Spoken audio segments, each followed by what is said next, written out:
Много се спори в последно време на темата как е по-добре да се работи. Дали всички да се върнат в офисите или да си останат вкъщи, нещо, което започна да се налага като практика по време на COVID-пандемията в голяма част от корпоративния свят. За и против работата от дистанция ще си говорим сега с Николай Филипов. Добре дошли! Здрасти, Деси! Много компании в последно време провеждат кампании за връщане на служителите си обратно в офисите и срещат сериозна съпротива от тях. Вие от коя школа сте? Кой вариант е по-добър според вас? Деси, страхотна тема, благодаря за въпроса. Всъщност, аз не препоръчвам на никой нищо конкретно. Всеки сам трябва да прецени кой модел за кого работи. Това, което е важно да кажа, е, че има някои предимства на това да работиш в офис среда. И всъщност аз лично съм привърженик по-скоро на това човек да бъде в офиса, поне от време на време, защото има допълнителни ценности, които можеш да вземеш там. Какво имате преди? Например, ще се върна малко по-назад във времето, когато бях в университета, един от професорите по икономически науки често ни казваше и наблягаше всъщност на това, че информацията е най-ценният ресурс, който разполагаме. Когато говорим за работа или кариерно развитие, например, в една компания, то е същото. Тогава, когато си в разликата между това да бъдеш вкъщи, да работиш вкъщи и да бъдеш в офиса, е една доза допълнителна информация, която имаш, когато си в реална среда. Може би знаеш, че повечето компании в корпоративния свят предпочитат да организират офис пространствата си от типа Open Space или едно порозно пространство с много работни места. Дори насърчават често пъти служителите си да седат на различни места, за да има интеракция между тях. И какво се случва, когато човек отиде в офиса? Сядаш, най-често до тебе са твои колеги, неизменно ставаш част от някаква дискусия или просто слушаш дискусия между колегите си за някаква новост, която се появи в работата, за някакъв по-специален казус, който е излязъл. Това не те ли разсейва? По-скоро да ти пречи да си свършиш твоята си конкретна работа? Всъщност не, защото много често това е нещо интересно, в което пряко засяга работата ти. Е важно да го чуеш. А когато си вкъщи, вероятността това да се случи е много малка. Ти може и да не разбереш за нещо ново, което се е случило, може да разбереш за закъснение, което всъщност ще опорочи работата или по-скоро ще ти попречи да си свършиш работата правилно. Какво толкова може да изпусне човек от това, че не е участвал в някоя размяна на реплики в офиса? Ако мога пак да се върна към дискусиите, които човек слуша, освен колегите, които имаш около себе си, много често срещаш и хора, които нямат нищо общо с твоя отдел и с твоята работа, но в цялата тази комуникация ти разбираш изключително много неща. Чуваш за неща, които може би никога не си знал, че съществуват, а в работа си неизменно стигаш, има моменти, в които стигаш до казуси, с които нямаш никаква информация, но трябва да решиш по някакъв начин. И точно тогава това помощно колело, допълнителната информация, всъщност ти помага да започнеш от някъде. Най-малкото знаеш, че някой говори по темата или познаваш някой колега, който се занимава с това нещо. Те могат да ти решат проблема веднага, на място, или просто да ти помогнат да стартираш процеса и ти сам просто да ти дадат посоката, в която да вървиш. И аз лично мога да дам няколко примера, свои примери в това отношение. Какви сте? Аз, както каза, вече съм привърженик на ходенето в офиса и в последно време ми се случва така, че седа много близо до отдела, по търговски отдел. Също така финансовия директор, генералния менеджер на компанията си на същия етаж. И става много често свидетел, без да участвам, просто слушам колеги, които разговарят по теми, свързани с продажбата на различни продукти и услуги, как са направили сделката, кои са клиентите, кои са продуктите и услугите, което в моята сфера, финансовата, на практика не значи нищо. Тоест ние нямаме никаква интеракция с самия бизнес и за мен беше нещо напълно непознато.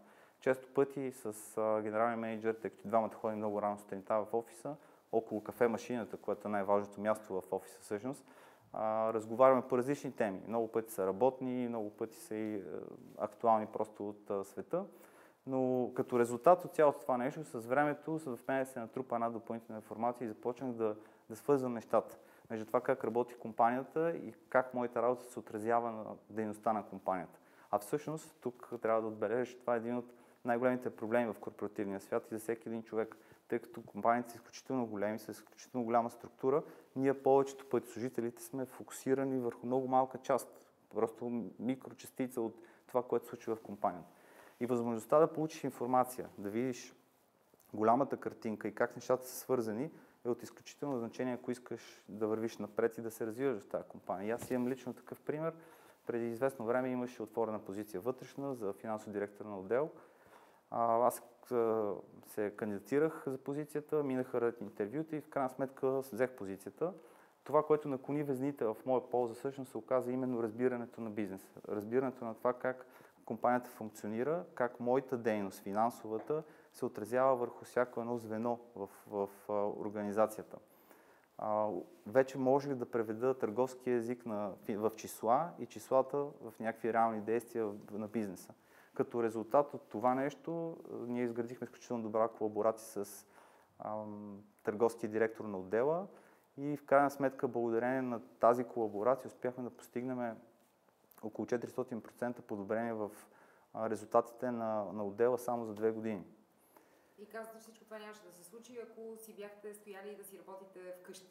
Нямаше да чуя от колегите за продуктите, нямаше да съм си говорил с генерален менеджер как функционира компанията, нямаше да знам цялата тази информация. Дори случайно разбрах и за позицията, която беше обявена като свободна от колеги в офиса, не го бях видял това в сайта на компанията. Тоест, ако не бях там и не бях получил всичко това като информация, тази допълнителна доза, вероятно нищо нямаше да се случи от това, което се случи в момента. Но доколко това е нещо, което се отнася за всички останали, които смятат и са дълбоко убедени, че всъщност това да бъдат оставени на мира, да си работят от вкъщи е по-добрия вариант? Както вече казах, всеки сам преценява кой е най-правилният модел за него. Но тук трябва да отбележим и още едно предимство на това да бъдеш в офиса и това е корпоративната култура. Корпоративната култура като цяло се е превърнала в една куха дума или кух израз в последно време, защото всеки говори за нея. Но това е нещо като да играеш в футболен отбор Левски, а да си облечен с екип на ЦСКА и да изповядаш техните виждания. Това не може да се случи. Бидейки в офиса, много лесно ти приемаш корпоративната култура, защото я виждаш навсякъде. Виждаш логото на компанията, виждаш как е организиран самото офис пространство, виждаш поведението на хората, дори как са облечени. Много пъти слоганите на компанията, които са най-важни, са на различни места в офис пространството и ти ги виждаш. Съзнателно или несъзнателно ставаш част от тази компания, разбираш, започнеш да действаш, да мислиш по начина, по който мисли и тя. Важно е да отбележа и, че в много компании при оценката на служителите на годишна база има елемент, който е свързан с корпоративната култура, принадлежността към това. Докато си в офиса и всичко това нещо е около тебе, ти всъщност решаваш един проблем. Изпълняваш едно от изискванията, без изобщо да полагаш някакви конкретни усилия, защото се случва междувременно. Добре, един от аргументите на хората, които са срещу връщането в офиса е, че отиването до там губи много време. Особено в зависимост от това къде живееш и колко голямо е задръстването, може до 2 часа на ден да загубиш, вместо да работиш. И че в крайна сметка в къщи човек в много по-голяма степен може да се концентрира и може би дори да бъде по-продуктивен, отколкото в едно шумно, споделено, голямо офис пространство. Не е ли така? До голяма степен си права, но всъщност да отидеш в офис и да изгубиш този 1 час или половин час или 2 часа е някаква инвестиция. И отново мой личен пример от последния месец мога да ти дам. Така се случи на мен и моят екип, че трябваше да попълним едни документи, около 300 на брой, типизирани бланки, в които трябваше да сменим имената на клиенти и малко допълнителна информация за тях. Като разгледахме случая, предполагахме, че на 3 души това ще ни отнеме около 2 седмици работа, плътно по въпросния казус. В последно време до мен заедно в офиса седи едно момче, който е софтуерен разработчик. Или така наречен девелопър. Ние нямаме нищо общо като работа. Той работи в съвсем различен отдел, няма нищо общо с финанси, нито пък аз имам нещо общо с него, но често се засичаме около кафе-машината. И един път просто в случайен разговор му разказах за това, което имаме да правим и че ще ни отнеме супер много време. И той тогава ми даде идея, че ако му структурирам информацията в малко по-добър вариант, който на него би му свършил работа, би могъл да напише софтуер, който да направи това нещо автоматично, вместо нас тримата. Отделихме още около час, може би, в който да му разкажа за какво става въпрос, да структурираме информацията, за 15 минути напиша код и резултатът беше автоматизация на процеса и по този начин спести 2 седмици работа на 3 души. Така че този 1 час или 2, които отиваш до офиса, всъщност са инвестиции, което може да спести много повече време и много повече усилия. Не само на теб, и на твои колеги. Много от привържениците на прекарването поне на част от работното време в офиса смятат, че хората от другия лагер, тези, които си държат на работата от вкъщи, всъщност търсят начин да скатаят и да работят по-малко, ама по възможност незабелязано. Споделяте ли това мнение? По-скоро не. Да, на всички е ясно, че тези, които работят вкъщи, успяват да свършат и някакви други неща междувременно. Това е ясно. Но корпоративният свят така е организиран вече, че всъщност няма никакво значение къде ще бъдеш позициониран, защото има много методи и начини, по които да следи развитието и представянето на съответния човек. Така че да. Добре, ако трябва да обобщим. Ами, тук може би искам да пропуснах да кажа нещо, което също е много важно като трети елемент, преди да завършим. Това е социалният елемент. И както знаеш, по време на COVID един от най-големите проблеми на хората, на всички нас беше това, че бяхме затворени, изолирани от нашите близки, колеги, приятели, не можехме да вършим много неща.